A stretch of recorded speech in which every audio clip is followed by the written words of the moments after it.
Bonjour, aujourd'hui nous allons voir au cours de cette vidéo ce qu'on appelle la réaction catalysée. La vidéo précédente, nous avions parlé de ce que c'est que l'énergie d'activation. Et on a vu que toute réaction avait besoin de cette énergie pour que la réaction puisse démarrer, puisse se faire. Ce que je n'ai peut-être pas dit au cours de la dernière vidéo, c'est que l'énergie d'activation des réactions varie entre 20 kJ, ça peut aller jusqu'à 200 kJ. Donc, une énergie suffisamment importante pour que l'apport de cette énergie soit capital pour démarrer une réaction. Il arrive que parfois, cette énergie n'est pas apportée en tant que chaleur, parce que vous savez très bien que les molécules organiques sont facilement dégradables, c'est-à-dire si elles sont chauffées un peu fort, ils risquent de se dégrader. Ce qu'on utilise très souvent, c'est l'emploi d'une substance qui va aider la réaction à se faire. Et cette substance, on l'appelle le catalyseur.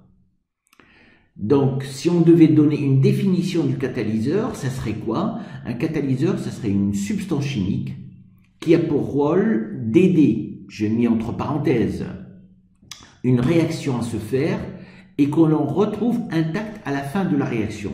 C'est-à-dire que le catalyseur, cette substance chimique, va aider la réaction à se faire, mais elle ne va pas rentrer dans le bilan de l'équation de notre réaction. Le catalyseur, très souvent ce qui se passe, c'est qu'il va participer à la réaction dans une des étapes et il va être régénéré à la fin.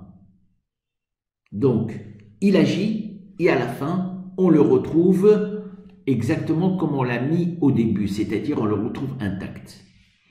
Donc, le catalyseur, il ne va pas modifier ni le sens de l'évolution du système, ni son équilibre. Et il aura pour rôle deux choses. Le catalyseur influe ou bien va intervenir au niveau de deux choses.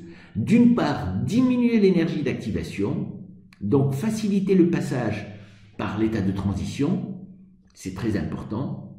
Donc plutôt que d'apporter cette énergie sous forme de chauffage, l'utilisation d'un catalyseur permet de ne pas chauffer les réactions, par conséquent ne pas dégrader les produits et donc baisser l'énergie d'activation. Et la deuxième chose capitale aussi, c'est qu'un catalyseur va agir sur la cinétique chimique, c'est-à-dire il va réussir à augmenter la vitesse de la réaction et ainsi rendre la transformation plus rapide. Un profil énergétique d'une réaction avec ou sans catalyseur, vous voyez que là, l'énergie d'activation avec catalyseur, c'est ceci, alors que si on utilise un catalyseur, l'énergie d'activation serait uniquement, donc, se trouve baissée grandement. Donc voilà le rôle du catalyseur. C'est qu'il y a des catalyseurs qui sont spécifiques pour certaines réactions, mais pas d'autres.